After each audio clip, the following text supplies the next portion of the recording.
So, my first question for you is for those who don't know, how long did you work at the State Department and what did you do there? Yeah, so my most recent job with the State Department, I worked in for over 11 years, which was in the Bureau of Political Military Affairs, which is the part of the State Department and the part of the US government, which is essentially responsible for America's defense diplomacy, which means everything from negotiating treaties with countries that enable US forces to be present to providing military security assistance, grant security assistance to partners around the world to the tune in a typical year of about $7 billion, to authorizing all US or all major US arms transfers, which, in the past year, for example, the State Department just issued a release totaled over $180 billion. So a significant chunk of change there and significant implications for US foreign policy. Within the Bureau, my role was as a director and particularly in charge of the Bureau's relationship with Congress. Congress, of course, appropriates based on taxpayer receipts the funding that enables US security assistance. So part of my job was arguing for that funding and also reviews and gets notified of all major arms transfers. So part of my role was convincing Congress to approve those arms transfers and within the State Department, being a part of the approval process myself. So, you were approving arms that were going to other countries such as Israel. To countries around the world, that's correct.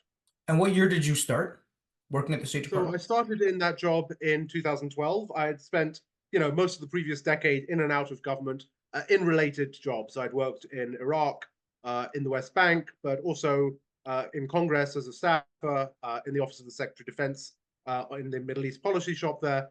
So as I say, sort of a lengthy period dealing with these sorts of issues. And you were on the civil servant, right? You were nonpartisan. Correct, correct. I've served under 4 different administrations. And before I ask you what happened, can you please give us some context on weapons and aid that is transferred from the United States to Israel? Yeah, sure. So this is a long and deep relationship that, in some ways goes back, prior to even the foundation of Israel, but really starts in 1973 when Henry Kissinger convinces Richard Nixon to, supply Israel with the arms it needed in Operation Nickel Grass that essentially saved its skin in the 1973 war. Then, of course, we come to President Carter and Camp David, and that establishes a long-term commitment on the part of America to provide Israel with foreign military financing, with a grant, taxpayer-funded security assistance, which in the current 10-year memorandum of understanding between the US and Israel amounts to about $3.3 billion a year. For context, the State Department has a total in an annual year, a regular year, of about $6.1 billion in foreign military financing. So we're talking about more than half of that going to Israel currently. Okay. So now people know. And then October 7th happens, this Yeah. terrible attack on Israel. What's going on at the State Department that day and in the subsequent days? Yeah. So I think what is going on in the State Department is 2 things. The first thing is just an emotional reaction that doesn't take into account any of the sort of long-term foreign policy consequences that might come out of that reaction. And I think, emotional reactions are understandable. What happened on October 7th was horrific. At the same time, I think it is the job of government not to react with emotion, but to react with rational thought and analysis. The other thing, and then, what happens out of that is this rush to provide arms to Israel. And as part of that, a quashing, essentially, of any internal dissent or debate about the wisdom of this path and the impact that it is going to have on Gaza and Palestinian lives. There had been, up to that point within the State Department, at least some space for discussion, for concerns. There is a process to review human rights implications of certain arms transfers and of our security systems. And within that process, within, for example, what we call the human rights Leahy vetting process, there had been some discussion about units of concern that perhaps shouldn't receive Israeli US arms because of their track record. But that was all swept aside after October 7th. It was simply, let's, whatever Israel wants, let's get them as quickly as we possibly can. No time for discussion, no time for debate. Why did you resign? I resigned quite simply because I hold the, I hope quite uncontroversial view that US arms should not be used to massacre thousands of civilians. And that is what we have seen. That is what we had already seen in Gaza by mid-October when I resigned. There were already 2,500 Palestinians who had died. Of course, that's what we continue to see now at 10 times that magnitude, almost 4 months on. So that was the basis for my resignation. I also resigned because I felt that the policies the US were pursuing in its security assistance to Israel, and this is something I had raised repeatedly, were not meeting their objectives. If the goals were to make Israel more secure, that wasn't happening, as October 7th showed. If the goals were to lead to security and to peace for Palestinians and Israelis, that wasn't happening either. So we were, pouring arms into a conflict where they were going to kill thousands in support of a moribund policy. And when I tried to raise these concerns, particularly in the wake of October 7th, again, there was just no interest in hearing them out, not only within the administration, but within those parts of Congress that touch arms transfers as well, House Foreign Affairs Committee, Senate Foreign Relations Committee. So I felt that this was an important topic that there needed to be debate about, but the only space to have that debate clearly was not in government, but in the public sphere. And to raise those issues in the public sphere, I had to resign. When you raised the issues internally, could you give us a little more context and information on what the response was from people in government? Yeah, I mean, there has long been a resistance, particularly at senior levels of government, to getting involved in anything that might be seen as criticism of Israel. And I have seen this repeatedly in the course of my career. When senior officials are going before the Senate for confirmation, we have what we call murder boards where we prepare them for that confirmation process, and we always, throw them an Israel question. Are you concerned about Israel's human rights record, something like that? And we prepare them essentially to respond by saying, I think Israel, is the best country, the best partner America could have, is above criticism, is above reproach. And this is something that is embedded into the psyche and the culture. To give another example, I've been going back and forth for many months with a senior official in the Human Rights Bureau of the State Department, where every time we would issue a press release about Israel, it would come across the transom, and the initial draft would say, Israel, a country that shares our values. And I would sort of go in there and actually strike that, because I think the track record right now is very clear. I'd like to think anyway that Israel does not share our values. And yet, this senior official would go in there each time and put it back in, because you see, it's just something we say. And there are various catchphrases. We have a quote, ironclad commitment to Israel's security, et cetera, et cetera. So whenever you try to raise these issues, you can get a degree of traction, certainly with officials at the working level. But as soon as you hit those who have political calculations in terms of their career, their futures, their reputations, it's impossible. So when you're raising these issues and these concerns and you're essentially getting overruled by superiors and presumably they're getting messages from their superiors, where is the message coming from to keep supplying arms to Israel and to not be critical in private or public? Yeah, so I think there are a few drivers there. One of them is certainly Congress, right? And so when I talk about the political pressures on officials, certainly those who have to be confirmed by the Senate to achieve their positions know that criticism of Israel is a death sentence for their careers. And to give you an example, President Biden, from the start of his administration, and Secretary Blinken have said that they were going to put human rights at the center of foreign policy. There is a job within the State Department whose precise description is to put human rights in the center of foreign policy. It's the Assistant Secretary for the Bureau of Democracy, Human Rights, and Labor. There is no Assistant Secretary, and there has not been an Assistant Secretary for Democracy, Rights, and Labor under the Biden administration, because the person they nominated for that position at the start of the administration had once said something mildly critical of Israel, and as a result, never had a hearing, never got to the stage of having a hearing, and ultimately had to withdraw their nomination. So I think there is intense political pressure from Congress. I think there's also political pressure from the White House. I think President Biden and those who immediately surround him share a similar opinion. And President Biden has been very clear about this long before he was President Biden in terms of his support for Israel and his commitment to Zionism. And then, of course, I think there are public pressures as well. And we see this in the muting, the silencing, the censorship, the repression that goes on around debate when it comes to Israel-Palestine, the targeting of individuals, whether they be students, whether they be, you know, well-known professors or lawyers or doctors. So I think both within government and really permeating a lot of American society, there is this political pressure and politicized pressure, you know, not to criticize Israel that is ultimately deeply damaging to America. Right? It's not only un-American, but the nature of good government, the nature of good policymaking is that you can have a free and fair and frank debate. And when you can't have that, you don't end up with good policies. And that's where we are now. Yeah, you said it's un-American. I was just thinking, doesn't this defy the purpose of a republic and of a government by the people and for the people?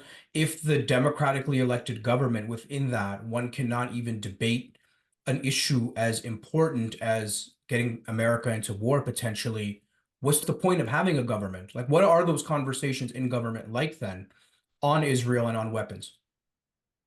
Yeah, no, I think that's a very important question. And I think I'm very deeply concerned seeing the nature of the debate over the last few months and the efforts that have been made to silence that debate about our democracy, right? Because if it turns out that there is one issue that you cannot speak up on, if it turns out that there is one issue that you will be shouted down for raising, I guarantee you there will be other issues, whether under this administration or under other administrations. So I don't think the current sort of context and environment bodes well at all for the health of our democracy. And that's one of the reasons I think it is very important for everyone who can to speak up on this, to create that space for debate and to show that, look, this is not the way it's supposed to work. We can do better than this. Yeah. You worked in the Trump administration and in the Biden administration. Could you contrast what it was like to work in both administrations on this issue in particular? And do you think President Biden has been worse or better for American interests in the Middle East? Yeah, maybe I'll start by sort of just comparing what it was like in general working in the two administrations, because I think that's important context. You know, I think it has been incredibly busy for those of us involved in US security assistance and defense relationships under both administrations. But it's been busy in a different way. I think under the Trump administration, it was very hectic busyness. There wasn't a lot of clarity on what the policy was. In fact, sometimes you'd wake up in the morning and check Twitter and see that the policy had changed. It has been under the Biden administration, I will say to its credit, much more structured. There is a much more well-driven, centralized policy-making process. The problem, of course, is that that also means it's very much harder to change the approach when you're in the Trump administration and there is this absolute chaos and, you know, everyone is heading off in their own direction, essentially, you know, boosting their own portfolios, which is very much what you had under the Trump administration. It was, you know, sort of almost I'm not sure how to describe it, but Circus? well, a circus, yes, but a circus in which every ringmaster is leading their own circus, right? So you had the Secretary of State, whether it was Tillerson, you know, clashing with Jared Kushner. You had, you know, David Friedman, our ambassador at the time in Israel, you know, clashing sometimes with Pompeo, sometimes with others. So everyone was sort of going, and what that meant was that there was actually a fair amount of flexibility at the level I was working in to actually make an impact and to have an impact and to drive some decisions. You know, under the Biden administration, it's as I say, a much more centralized, structured, organized approach to foreign policy. But what that means is that when they get it wrong, there is no room for dissent. There is very little ability to shift the dial. So I think that's the fundamental difference I would make between the two when it comes to Israel, Palestine specifically. I think they have both been atrocious, but they've been atrocious in their own ways, right? So we have to remember that President Trump, you know, moved the U.S. embassy to Jerusalem, put it there on the border, right on the border with East Jerusalem, or in East Jerusalem, recognized the Israeli annexation of the Golan Heights, and you know, supported strongly Prime Minister Netanyahu and his approach. With President Biden, of course, we see his unwavering support for Israel's actions in Gaza, but we all towards the ideal of a two-state solution. I am not convinced that we will get there on the current path under President Biden, but I think it is important at least to recognize that distinction, even if it just does amount to a sort of an aspiration. And it's an aspiration that I don't think is there at all in the Trump context. However, the Biden administration extended all of those policies The Abraham Accords, keeping the embassy in Jerusalem, and even the ruling that the illegal settlements under the US view are not necessarily illegal under international law. So if Yeah. someone is looking at these two candidates from the perspective of American interests in the Middle East, American standing, and also the 30,000 dead approximately in Palestine now, Yeah. and they say there's no difference between them, is that a view that you accept? Or Um, that potentially Biden is worse? no, I hear the argument that on this particular issue, potentially Biden is worse. I think it's very hard to predict the future, but I can certainly envision, and I think many of your listeners can envision, that under a Trump administration, there would be no issue with recognizing, for example, an Israeli annexation of the West Bank. Whereas I don't think Biden would take that path. If that was to happen, of course, that then essentially ends the hopes for a two-state solution and puts us on track. Or the only option there, I guess, or the only options are either ethnic cleansing or a one-state solution. We can agree or disagree about which is worse. I think they're both pretty awful paths forward at this point. And I think it's very important that we work to shift American policy. And I think that's probably not going to happen at the presidential level, at least for another 4 or 5 years. But it can happen at the congressional level, and Congress does have a role here. And so I think we need to focus for the first phases, as it were, very much on that sort of round of elections and at that level in our democracy. The Prime Minister of Israel has said publicly and explicitly no two-state solution, Israeli sovereignty from the Jordan to the sea. Yeah, yeah, That's a that's been a direct platform. defiance. Right. That's of course part of the Likud party's his party's founding platform, is that there will be Israeli sovereignty from the Mediterranean Sea to the Jordan River. And I think we should take him at his word when he says that. I think he means it. Um, you know, Benjamin Netanyahu is not the only Israeli politician, of course, and there are alternatives out there. But I think he's pretty well, entrenched. And while it is possible, he's deeply unpopular right now, but let's, not think for a second that whoever replaces him will be any better. But the difference I think here is right that the US does have a role. And if you look at, for example, the two-state model, the president of the United States could recognize a Palestinian state in the 1967 boundaries today. He could take it to the United Nations Security Council and get UN recognition of Palestine today. And there is nothing the government of Israel could do about either of those things. These are both entirely within the American policy remit. So I think that, it's nice that Benjamin Netanyahu has his policies, but at the end of the day, these aren't his calls, and we have to recognize that as well. But clearly, he thinks that when it comes to the relationship with the United States and the Biden administration, he has greater leverage, and he's willing to exercise that, and he's willing to drain President Biden of domestic political support if need be. I guess what I'm concerned about is America's the superpower. So all those things Yeah, that you've listed are very reasonable, but I can't think of any president doing it for the next 5 or 10 years. Why can't a president come out and say we've given Israel $3 billion a year, tens of thousands have died now, and here's our conditions? I think that's what we should be doing, right? I mean, there's no question about that. I think that different presidents than Joe Biden might be doing that at this point. But that's not where Joe Biden is, unfortunately. And so that's the reality, unfortunately, that we have to grapple with as Americans, is that our political leadership, I think, have run adrift on this, and are becoming increasingly isolated from the American public. If you look at the polling, there's polling out even today that shows a significant, a supermajority of Democratic voters, but more than half of the country, or half of the country thinks that Israel has gone too far and that we should not be supporting the current track.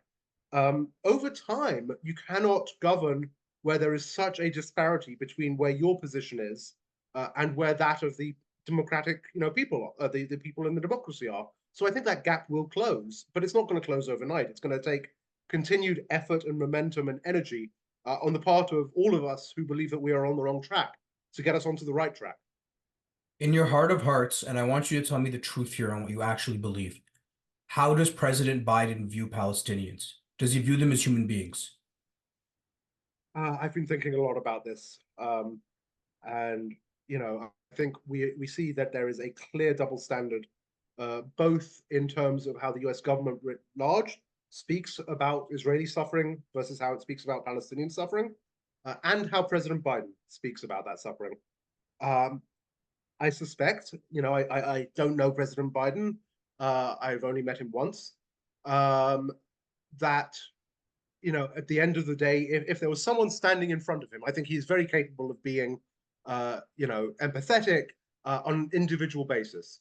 But I suspect, like many, I'm sorry to say, in government, when he thinks about the Palestinians as a people, he simply does not bring to bear the same empathy that he does for the Israelis. I think that we've got to recognize that at this point. Yeah. Your colleagues who are in government, or your former colleagues who are in government, how do you think, how do you think they sleep at night, frankly, when you're seeing US weapons killing nearly 30,000 people, and 90% of the population is starving and other bad actors are getting involved? How do you reconcile working for a government that's meant to be moral and that's meant to be a superpower and that's meant to be a shining city on a hill that is then funding and supporting what many people would consider genocide? Yeah, so I think that's a really important question. I think there are broadly two different sets of answers to it, right? Depending on which camp you fall into. We're speaking today on Friday, the 2nd of February, and this morning, there was a transatlantic civil servants statement that was released. Over 800 so far signers from both the US government and European governments, about a dozen governments all told, calling on our governments to change course and saying that their voices are not being listened to. And I think those 800 represent just the tip of an iceberg of many, many thousands of people who are deeply discomforted by current approaches of Western governments almost across the spectrum, with very few exceptions. Ireland, Norway, Spain, might be some of the exceptions, who are having trouble sleeping at night and who are wrestling every single day with whether they are doing more harm than good in their jobs and whether leaving is an option. I think many of these people would have left already if they could afford to, both in terms of their family, in terms of their healthcare requirements. But I think this is something that is keeping a lot of people up at night. On the other hand, I would be misleading if I did not say that there are many who do not share that perspective. And I've talked to many of them who have said, look, this is the nature of being a great power. Sometimes other countries or other peoples pay the cost in blood, and that's how it goes, and that's just how the world turns. I reject that sentiment entirely. I think it runs entirely contrary to what we are supposed to stand for, both as a nation and as individuals. But I think there is some of that thinking as well. That look, this is just one of those moments in history. We'll get through it. We'll move on. Yeah, I think that is such a mistaken and immoral view, and that the Yeah. public and the electorate will deliver the results on that. The genocide case. And, sorry, if I may, Sure. just on that point, looking at the coverage today of this transatlantic civil servants letter, there is a US civil servant who's been quoted by the press without using that person's name, who's made the important point of what differentiates this from many of the previous. And people have asked me, well, why didn't you quit over Syria? Why didn't you quit over any one of these sort of catastrophes that the US has been at least tangentially involved in over the years? And this person's point was, and I think they're absolutely right, that those were essentially sins of omission. Those were things that the US could have done to stop things from getting worse, but didn't do. This is a sin of commission. This is something that we are directly complicit in through our provision of arms, through our support and protection of Israel at the UN. It's our defense of Israel when it comes to its accountability at International Court of Justice, ICC, whatever it might be. So I think that's an important point here, is that not only is this a question of the US having a tangential role, but we are directly involved in this, and I think that's another sort of nail in the coffin of that argument that, well, this just happens. This doesn't just happen. This isn't just a quirk of politics as the world turns. This is something that we are actually making happen. If there was a strategic objective that I could see in Israel's mass bombardment, I could better understand the argument for not calling for a ceasefire. Yeah. What is Israel's strategic imperative here? Where does this end? And I want you to also put this in the context of American interests, and what America might have to manage in the future. Yeah, so I mean, of course, look, my perspective on this is that this is completely counterproductive for Israel. that this is not going to lead to peace or security for them. It is going to postpone the peace or any sort of lasting solution to this conflict for a generation, if not longer. And at the same time, of course, going to isolate them further in the Middle East, et cetera, et cetera. So I cannot, in my own mind, I cannot see a strategic justification. That said, I think Prime Minister Netanyahu has his own political life in mind here, his own political career. Of course, he's facing indictment in Israeli courts once this conflict is over on corruption charges.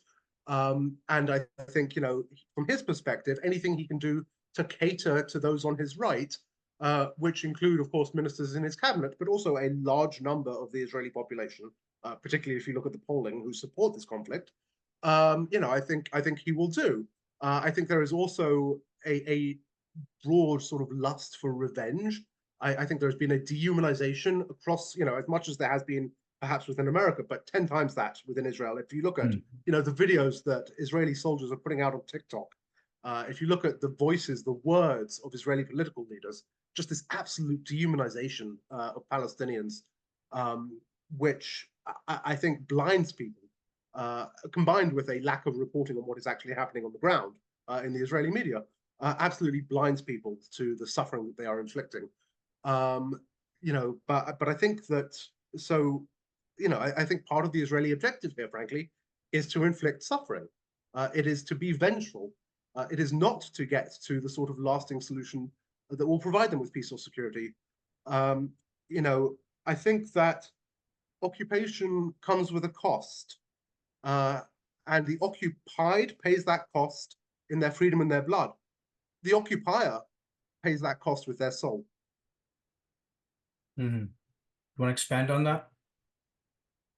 Again, I think, when you send your children for generations to man checkpoints in the West Bank or around Gaza, when you send them to, fly drones that kill innocents, children on a beach in Gaza, this has a cost over time as you build this sort of inhumanity that is needed to sustain this sort of military occupation for years and years and years.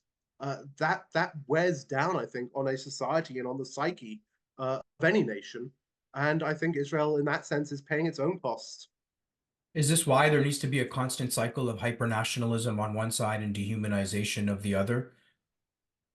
Because you need a constant justification, a constant moral justification to tell oneself that what one is doing is noble and honorable and strategic, etc. Yeah, that's right. And I think you have to sort of, consistently see yourself as the victim, right? Which, of course, in the Israeli-Palestinian conflict, Israel is the powerful entity here. They are not the weak entity here. And yet I think many Israelis see themselves as, under threat from Palestinians and from Gaza, which, let's be clear, that there is, certainly components of Hamas who do pose some sort of a threat, but by and large, nothing like the sort of threat that the IDF has unleashed in reality in the West Bank, in East Jerusalem, and in Gaza. Do you think Hamas is, how much of a symptom of the occupation do you think Hamas is, and how much of it is just an autonomous bad actor? I mean, the Israelis have tried to liken Hamas to ISIS, which the Americans haven't followed. Right. How much of it is it a direct consequence of the military occupation? Well, I mean, let's be clear, right? Hamas has its roots in the 1980s, where it was, in many ways supported in its original growth by Israel, who used it as a tool, essentially to try and undermine the PLO's legitimacy.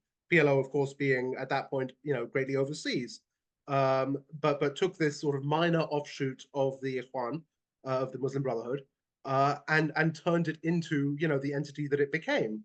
I think at the end of the day, Hamas is there is a military element to Hamas, but Hamas is also a political movement, and that's why one of many reasons why Israel's current approach is not going to work, because at the end of the day, there is not a military solution to a political question. So I think that's where the whole Israeli argument really breaks down. So if you were advising President Biden now or the US government, what would you tell them that they need to do at this point in February 2024?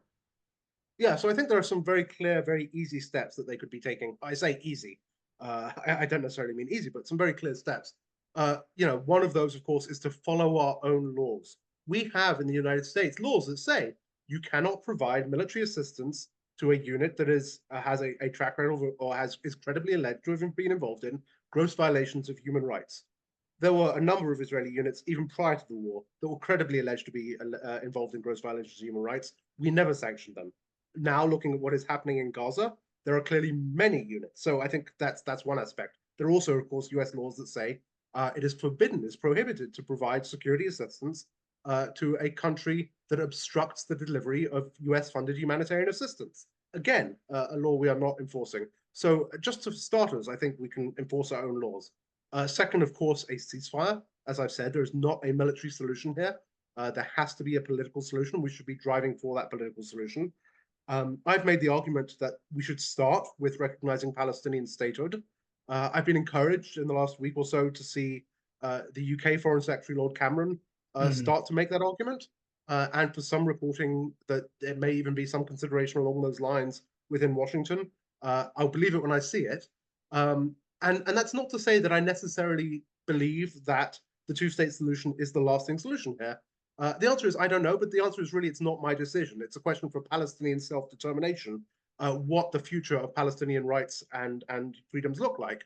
But my belief is that if we don't start with a two-state solution, if we don't start by creating some sort of parity under international law between the two parties, so that it is not a question of, what favors will Israel concede to grant to the Palestinians, but rather what can two countries negotiate between themselves, we'll never get anywhere. So I think that's also something that we should be looking at.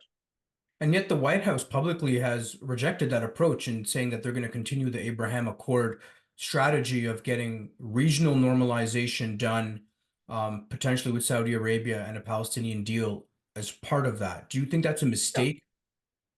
So I think the mistake for the last few years, frankly, has been this effort to build this normalization deal, building on the Abraham Accords, but not only building on the Abraham Accords, building also on bilateral US ties to Gulf states in a channel separate from the Palestinian issue. I think there has been this perception coming out, frankly, both from Jerusalem and from Riyadh, communicated to the United States of late. Look, the Israelis have a handle on this. We can move forward with everything else and pretend that the Palestinian issue doesn't exist. And I think that's greatly what led us to this moment, to this sort of collapse of normalization, this collapse of peace and stability and security in the region. That is not to say that there is not a path forward here in which, if the Palestinian issue is recentered, if Palestinian self-determination is recentered in a regional deal, that there is not space for a regional deal. There may be. But I think it is not going to work because you cannot set aside this issue that I think Arab publics do deeply care about and will not sort of forget about in a way that I think many of their leaders and politicians think or wish that they would. Did you say Saudi Arabia was eager to get normalization even without addressing the Palestinian issue? Yes, I think that's right. I think Saudi certainly raised it in the course of normalization talks with the US. But at the end of the day, I think Saudi Arabia would have been quite happy had October 7th not happened and the following conflict to move forward with that agreement on the track that it was on. I think at this point, we'd already see an agreement with Saudi Arabia in front of Congress for ratification if it was not for the events that have happened for the last few months. And their position now? So right now, there is polling that shows that 93% of Saudis oppose normalization with Israel. I think that is something, regardless of how much power he has centralized, that the Saudi Crown Prince Mohammed bin Salman has to take into account. I want to ask you about genocide because of the case. So genocide is a crime under international law. It's also a crime under US domestic law. And those who have aided and abetted it can be charged. How worried are you, or perhaps how worried should your former colleagues be for being liable for genocide, for aiding it, for abetting it, for inciting it in a future administration? Yeah, so there is a moral question here and there's a legal question here. And the moral question is, of course, they should be, ashamed. Those who are working hard to supply the arms to Israel right now, uh, of their complicity in this. Um, when it comes to the legal question, we just had uh, this case in the federal court in California brought by Defense of Children International Palestine against President Biden, Secretary of State Blinken, and Secretary of Defense Austin. That was dismissed by a judge on jurisdictional grounds. And, to be fair, the judge was very clear and very strikingly said that everyone has an obligation to confront what is happening in Gaza and that what is happening there is plausibly genocide, which is, I think, a striking thing to see in a judicial decision from a federal bench in the United States. At the same time, as became clear during the arguments for that case, and as you noted, the only way to bring that forward is for the government to prosecute it. There is nothing in the implementing legislation under the Genocide Convention in the US, at least as it is currently interpreted, that enables sort of civil cause. So can we really see a future US government turning around and prosecuting its those who are in government now? I think that's very deeply unlikely. And I've heard that same skepticism. I think the greater concern for many current officials will be from the International Criminal Court, which of course doesn't address genocide, but does address war crimes. And this is a concern that we've seen in other occasions where the US has been involved through the provision of arms in creating civilian harm, that people do begin to sort of back off from these decisions and think, well, my next holiday is in Italy. Do I really want to be sitting in my hotel on the Amalfi Coast when there's a knock on the door and the police show up to drag me to the International Criminal Court? That is a disincentive. So, which is all to say, I don't have, I'm afraid to say, much faith in the US justice system on this issue. But I do think the international rule of law has a role to play here. What would you say to a Palestinian who's listening to this conversation? Maybe their family members have been blown up, their home has been blown up, cousins of theirs are in refugee camps. They don't know when they're going to see their family again. Their neighborhood has been destroyed by US weapons that at one point you were signing off on. What would you say to that person? I mean, look, I don't know that there are any words that can in any way even begin to touch on the suffering, the pain, and the loss that has occurred for, first of all, the last few months. But for years, America has been blind to Palestinian suffering. So I don't know that I would have the right words. And I've spoken to many Palestinians who have lost, in some case, dozens, scores of family members at the hands of American weapons, and as you say, American weapons that I've in the past been a part of signing off on. This is not um,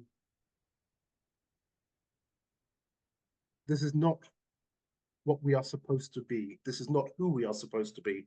But I think we have to recognize as well that intentions at the end matter less than outcomes. And I think we owe a deep apology, for starters, change of policy, um, and further steps to all of those who are involved. Josh, what do you think the ordinary person could do right now in this year to make their voices heard? Maybe they're living in a swing state, maybe they've already joined a protest, or they were apolitical before this conflict, as many people were. Your sort of average citizen, what can they do to make their voices heard and make sure the political leaders who were at the top of that food chain in Washington hear them as well? Yeah, so I think the making your voices heard piece is actually more important than it sounds. And this brings us back to the start of the conversation, right? About the inability to speak up on this issue. And I think it's particularly important for people who look like me, frankly, to speak up on this issue. For, white, male, middle-aged perhaps, approaching, but for people who have privilege to speak up on this issue, because that creates so much space for others to then insert themselves. And I think that's particularly true, in the professional fields, in law firms, in medical practices, in colleges and universities, where a lot of the time there's real censorship happening. So I think, first of all, just speaking up and speaking up and standing up for others standing up when you see efforts to silence dissent, I think is really important. I think there's also a lot that can be done at the local level, whether it is engaging with local press, letters to the editor, that sort of thing, to get the word out, whether it is engaging with local politicians. The further you go down the ballot, the more your voice is heard because the fewer people are voting for that position. And I think change does start from the bottom. At the same time, I think there is also a need for better national organizing around this issue to sustain the momentum and the energy that exists right now in American society. And I think folks will see that happening in the coming months. One of the things that really worries me, Josh, is the prospect of a regional war. We've seen Iran, Jordan, Turkey, Pakistan launching airstrikes. Do you have any thoughts on how this could be contained and for that not to happen? Because frankly, if there's a larger war that America is involved in, there is no predicting or stopping that. And I don't want future kids to go and die in the Middle East the way they have been for the last 20 years. Yeah, no, I fully agree. And I mean, it's not just American kids dying, right? I Yeah. mean, I've mentioned the story to a couple of other folks, but I did a lot of work in Iraq, and at one point there were some Iraqi officials, senior officials, generals who came over to the US for training, and I took them up to Manhattan, to New York, and one of the things we did was we went to the 9/11 memorial, and sort of looked into those sort of deep pits that are up there, and it struck me that most of the people I know or knew who died as a result of the wars that followed that day were actually Iraqi. Some of them kids, some of them officers. So I think that's a repeat of history that no one wants to see. And I think that's true for the most part. I don't think the US wants to get involved in more wars in the Middle East. I don't think Iran, frankly, is keen for a significant conflict with America. I don't think anyone shy of, perhaps a few who would benefit from the chaos at the senior levels, for example, of the Israeli government, are particularly keen for that sort of conflict. So I'm really hopeful that it can be avoided. But I think the problem is the longer the Gaza conflict goes on, the greater the risk that something happens. And we saw that just in the last week, right? With the Qatar Hezbollah probably strike on US forces in Jordan. Which is not to say that that has not been happening and they've not been trying to, strike those forces for a long time. And the US presence there has nothing to do with, what is happening in Gaza. But the longer the Gaza conflict happens and continues for, the greater the risk that something goes wrong along those lines that then leads to a broader conflict. And I think that's in no one's interest. Do you think we get a ceasefire in the near future? As in weeks? Certainly, yeah, I mean, there are certainly positive signs that one is being seriously discussed. Um, I'm skeptical that it will be a permanent ceasefire. I think there's certainly a hope that we can get another short term, and maybe even more than short term, maybe even a few weeks.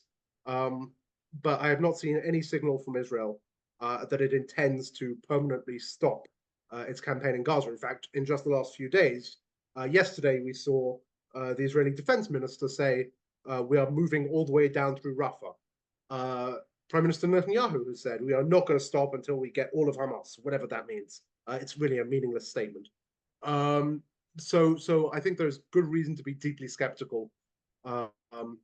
And in the meantime, of course, I think we have to confront the fact that we have a humanitarian disaster ahead of us that could well exceed the suffering that we've seen so far. If we're talking about between 25 to 30,000, if not more, who have died as a result of the force of arms, we know from historical records that tends to be, if you look at sort of the conflict to post-conflict casualty counts in these sort of circumstances, you could be looking at a 10-to-1 ratio when it comes to the impact of disease and starvation. And that is all ahead of us. So I am deeply, deeply concerned about the days to come, regardless of whether or not there is a ceasefire. How concerned are you about potentially botching the day after and that, the thinking not being there in terms of reconstruction and peace? Yeah, I mean, it's hard to see how Gaza reconstruction moves forward. Why would countries invest, as some countries have told apparently Secretary Blinken, in the reconstruction of Gaza if it could all just be destroyed again in 10 years? how will you reconstruct Gaza if Israel continues to maintain the same chokehold on what it calls dual-use items like, piping for water and other construction materials? How will you rebuild? It will take decades. And in the meantime, of course, you have people living in tents for years and years. That's not feasible. So it's really a dark period, and I think very hard to see a way forward. And that's something we're going to all be grappling with for many years to come. Of course, the people of Gaza more than anyone else. What can people read that you would recommend? Are there any books or articles in particular that you could recommend for people who want to read more, learn more, and inform themselves on any Yes. piece of this? So there are a few. I mean, my go-to book, and it's not really a read. It's pretty hard to get hold of. But there's a book called The Atlas of the Conflict that was put out in 2010, 2011, which is a great collection of maps and demographic information going back to the 1800s, showing the disappearance of Palestinian villages by decade, for example. Great resource. There is